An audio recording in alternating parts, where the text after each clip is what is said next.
형님과의 말다툼이 끝난 뒤 집안 공기는 다시 가라앉았습니다. 저녁 시간임에도 전등 불빛이 유난히 흐릿하게 느껴졌고 거실 장판 위로 길게 늘어진 그림자가 집안의 무거운 정적을 더 짙게 만들었습니다. 남편 재호는 소파에 앉아 있었지만 그의 시선은 어떤 곳에도 닿지 않은 채 허공을 맴돌았습니다. 저는 조심스레 그의 앞에 앉았지만 눈을 마주칠 때마다 마음이 쪼개지는 듯 했습니다. 당신, 제가 입을 떼려는 순간 재호가 손목을 살짝 흔들어 보였습니다. 말하지 마.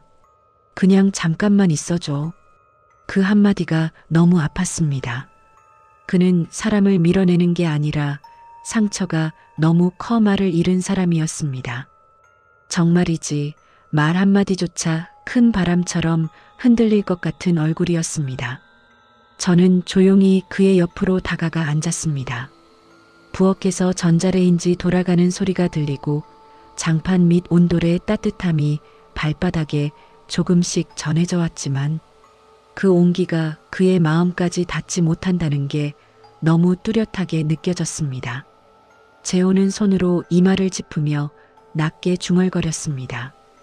아버지가 열쇠를 형한테만 줬다는 거, 그게 왜 이렇게 마음이 아프지?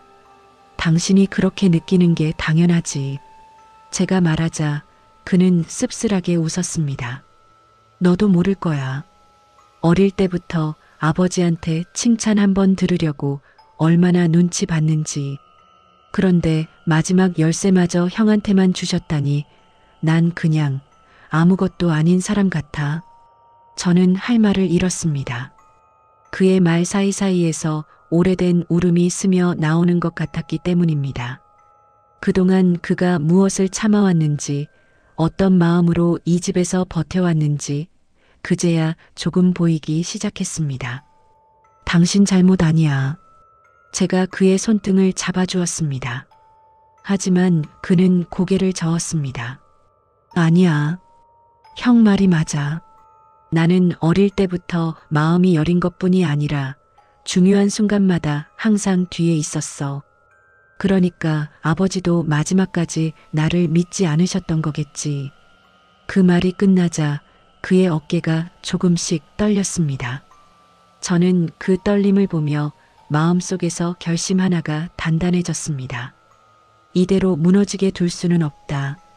누군가는 이 싸움에서 남편 편을 들어줘야 한다. 누군가는 그의 마음을 대신 지켜줘야 한다. 그리고 그 누군가는 결국 저일 수밖에 없었습니다. 다음 날 아침 남편은 방에서 나오지 않았습니다. 문틈 사이로 희미하게 들려오는 숨소리와 뒤척이는 소리만이 방 안의 분위기를 짐작하게 했습니다. 저는 조심스레 문 앞에서 말했습니다. 재호야, 나야. 문 좀 열어줄래? 잠시 정적이 흐른 뒤 문이 천천히 열렸습니다. 그의 얼굴은 밤새 잠을 못 잔 사람처럼 부어 있었고 눈동자는 붉었습니다. 그는 침대 모서리에 앉아 허리를 굽히고 있었고 손가락은 얇게 떨리고 있었습니다. 나 좀 혼자 있고 싶어. 안 돼. 제가 단호하게 말하자 그가 깜짝 놀라 고개를 들었습니다. 왜 갑자기? 당신 혼자 두면 더 깊이 빠질까 봐. 지금은 누군가가 옆에 있어야 해. 그 말에 그는 조금 흔들리는 듯 하다가 고개를 떨궜습니다. 내가 뭘 어떻게 해야 할지 모르겠어, 미경아. 그래서 내가 당신 옆에 있는 거야. 저는 그의 어깨에 손을 얹었습니다. 당신이 힘들다고 말하기 어려워도 나는 당신 마음을 대신 들여다볼 수 있어. 그 순간 그의 눈에 맺힌 눈물 한 방울이 뚝 떨어졌습니다. 그 눈물은 아버지에게 인정받지 못한 수십 년의 응어리가 한 번에 터져 나오는 듯한 무게였습니다. 오후가 되자 형님은 집을 나갔다가 느지막이 들어왔습니다. 문을 여는 소리부터 무거웠습니다. 재호는 형님이 들어오는 소리를 듣자마자 몸을 잔뜩 움츠렸습니다. 저는 그의 손을 가볍게 잡아주며 속삭였습니다. 내가 얘기할게. 저는 형님 앞을 가로막듯 서서 말했습니다. 형님, 잠깐 이야기 좀 해요. 형님은 놀란 듯 눈을 확 떼다가 조용히 신발을 벗었습니다. 그리고 말했습니다. 미경 씨도 힘든 거 알지만 지금은 내가 무슨 말을 해도 오해만 살 거야. 그래도 하셔야죠. 제가 단단히 말하자 형님은 잠시 제 얼굴을 바라보더니 한숨을 쉬었습니다. 이건 정말 말하기가 어려운 문제야. 그래도 숨기면 더 상처가 돼요.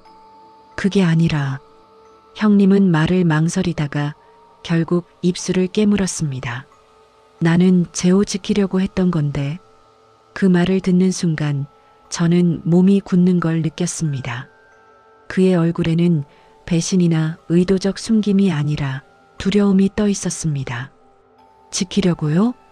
제가 되묻자 형님은 천천히 고개를 끄덕였습니다. 그래. 아버지 유언장을 봤을 때 그걸 보여주면 재호가 얼마나 상처받을지 알 것 같았어. 근데 그걸 어떻게 말해? 내 이름이 왜 없는지 이런 말 어떻게 해? 저는 숨을 삼켰습니다. 그제야 어렴풋이 감이 왔습니다. 그는 동생을 무시한 게 아니라 오히려 지키려고 했던 것이었습니다.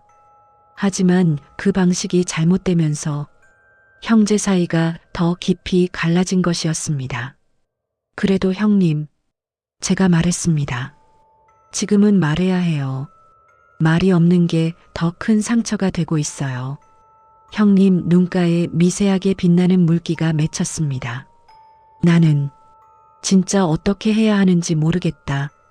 그 말은 그동안 모든 것을 장남이라는 역할로 버텨온 사람이 평생 처음으로 말하는 약함처럼 들렸습니다. 그날 밤 저는 잠에 들지 못했습니다.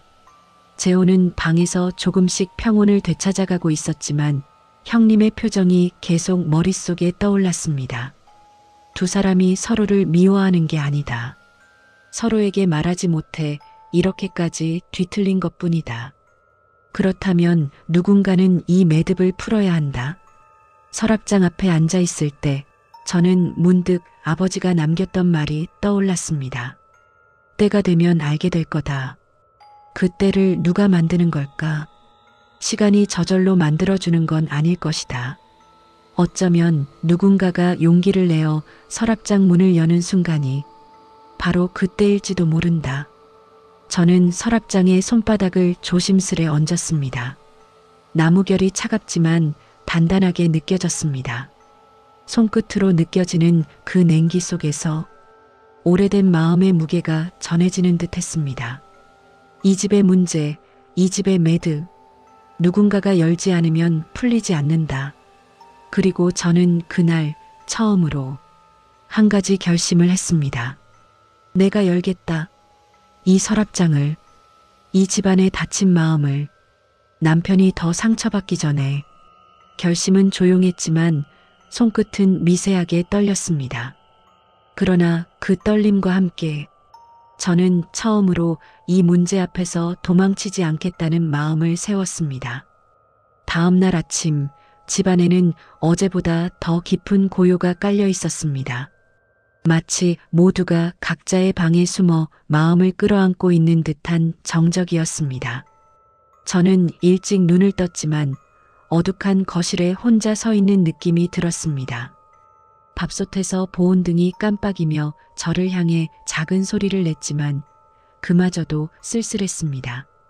아버지가 계실 때는 아침마다 들리던 기침소리, 부지런히 다리던 신문지 소리, 그리고 형제들이 괜히 티격태격 말다툼하던 소리까지 이제는 어떤 소리도 남아있지 않았습니다. 저는 거실에 널브러진 약봉지와 타올을 정리하면서 자꾸만 서랍장 쪽으로 시선이 갔습니다. 자물쇠의 작은 구멍은 어제보다 더 선명해 보였고 마치 그 안에서 누군가가 나를 바라보는 듯한 기분이 들었습니다. 이걸 열지 않으면 이 집 문제는 끝나지 않겠지. 그런 생각을 하며 서랍장 앞에 선 순간 방문이 열리고 재호가 나왔습니다. 잠을 설친 흔적이 얼굴에 그대로 남아 있었지만 제 눈빛을 확인하자 그의 표정이 조금 누그러졌습니다. 미경아, 응, 오늘은 좀 괜찮아. 그 말보다 중요한 것은 그의 말투였습니다.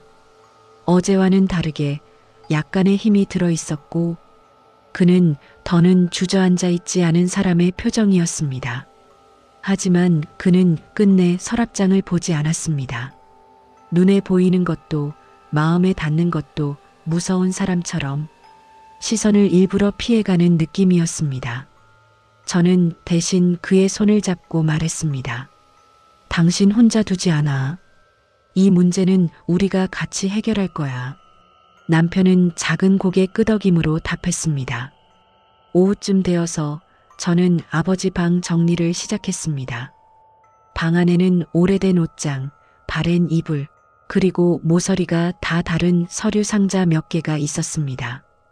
일어서면 삐걱거리는 장판 소리가 아버지의 마지막 발걸음을 떠올리게 했습니다. 책상 서랍을 천천히 열어보니 볼펜 몇 자루, 오래된 영수증, 처방전, 그리고 낡은 수첩 하나가 나왔습니다.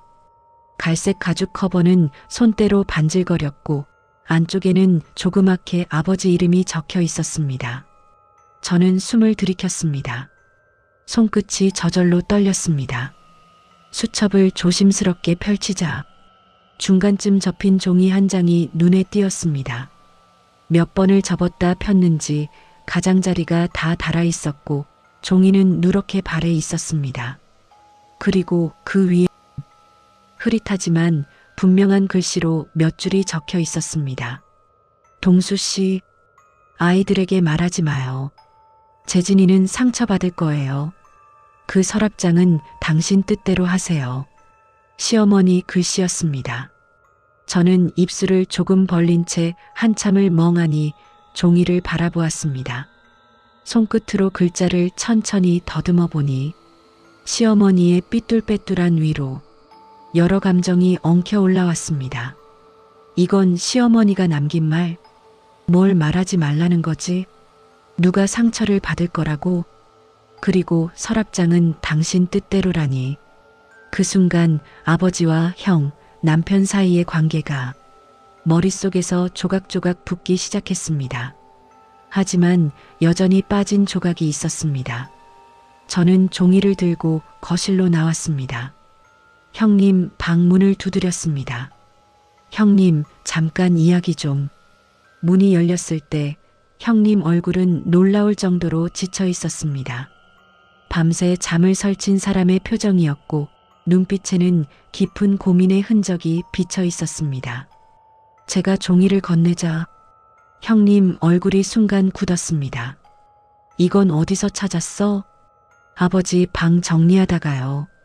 형님, 이게 무슨 뜻이에요? 형님은 종이를 손에 쥔 채 한참 동안 말이 없었습니다. 그는 손끝을 종이에 대고 마치 오래된 상처를 한 번 더 확인하듯 천천히 글씨를 더듬었습니다.